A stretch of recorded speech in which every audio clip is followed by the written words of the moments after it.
on Friday nights there was always a Western movie playing at the theater, at the Black Theater, and you would get out of the movie about 11:30 or 12 o'clock, and then the next time that we could go to the movie was on a Sunday evening, and the movie started like at 3 o'clock on Sunday evening, and we were out maybe like about 5 o'clock. So these were the advantage that, I don't care what nobody says. When I grew up here, I always figured that I grew up in the best area of Cooper. Cooper has all but need covering over now. Just dig a hole and cover it up. Because there's nothing here there's no industry here, there's nothing for nobody to do here. No, and then the whites had a theater. So yeah, we had movies, we had movie theaters, we had cafes here. Now that was where we could go and dance at on a Friday night before the showtime come. We could go to cafes. We had 2 or 3 cafes here that you could go and drink your soda. Cooper wasn't wet, never has been, but you could certainly go and have your soda pop and wear your cans and dance and do whatever you want to do right there at the and these were black owned cafes, right. And what they have, what, jukeboxes? Jukebox, that's right, jukebox. We had a jukebox. We danced by the jukebox.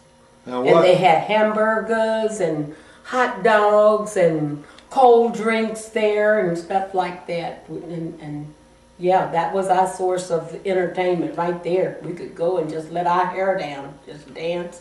Where were those? Were those on the square? No, they weren't on the square. They were on the north side of town. North side of town, and there were one or two that was located down on the east side of town, which the little place that I was calling as Red Road. There was a couple of little cafes down there. That's fascinating. Now, it was fascinating. What were they like? What was they were separate buildings? They were separate buildings. Yes, they were separate. There was we had a big we had 2 real, I say, huge cafes here, and one was called Charlie Hart's Cafe, and the other one was called Johnson's Cafe. And they weren't that far apart, but this is where the blacks went for entertainment and stuff like, and things like that. Did certain ones go to Johnson and other ones go to Charlie's? Well, Johnson's was built long before Charlie's was, but we favored mostly to go to Charlie's because it seems like he kept the music update to our satisfaction and things like that. But they were both very nice places, very nice. What was it like inside? Oh, they had the booths, like booths, and the booths were like very nice woodwork booths, and these were hand-built booths. It wasn't nothing that just you just slapped together. These were hand-built booths and counters, and then they had like tables in their tables, maybe like with 4 chairs, and they had a pool table in there, and if a person wanted to go sit down and play a game of dominoes, then they could, and things like that. And then they had jukebox in there, and they had plenty of space for dancing. Both of these places did. Now, how would you would you go in with a couple girlfriends and you see some boys and dance? Dance, right? Or dance with a girlfriend? No, we would dance with the girls if there was no boys there at the time. No, but we had some we danced with the boys, but back in those days, that was one of the traditions that blacks really did do. We were jitterbugging and stuff, so we really, just did our own thing. We did the jitterbug and things like that, and and had our can skirts on, and it was nice.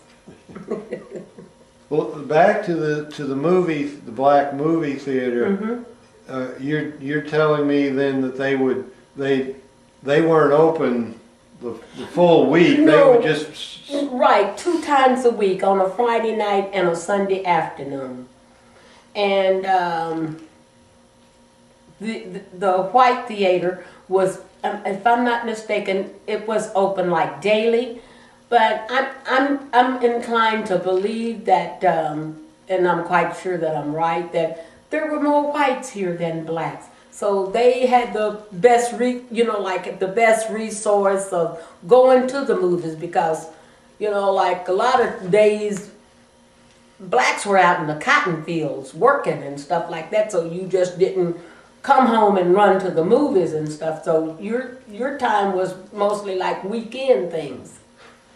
Now, when you went to the movie theater, the woman that sold you the ticket, was she black? No, that was Mrs. Sparks. They owned both theaters here. So she wanted to keep track of the money. She kept track of a mini 12-cent back in them days. That's all it cost, was 12 cents to go to the movie. Now, was there like a candy counter, or did you buy stuff and take it in? No, they had a popcorn machine in there, and they had popcorn. Let me see. They had popcorn in there, I know for sure. And then if you wanted a soda or something like that, you had to carry it in. There was a malt shop, like a ice cream shop, not just right around the corner from there. So if we wanted to get us a malt or a milkshake before we went in, we got it before we went into the theater, and we took it in. And there was nothing, never said about nothing like that. Let's take a little break here, Okay. and I just have a few more questions. This is really fascinating, particularly about those cafes. Right. Were there any other businesses run by blacks? Let me see. No, well, there was a barber shop. Mr. Granison Dean, he owned the barber shop here, which my daddy bootlegged a lot of haircuts up there on a Saturday or something like that. But let me see, a barber shop, and then there was a couple of beauty shops here. But now, as today, we don't even have like a beauty shop nor a barber shop here. We have to go clear out of town to get our hair done or to get a haircut.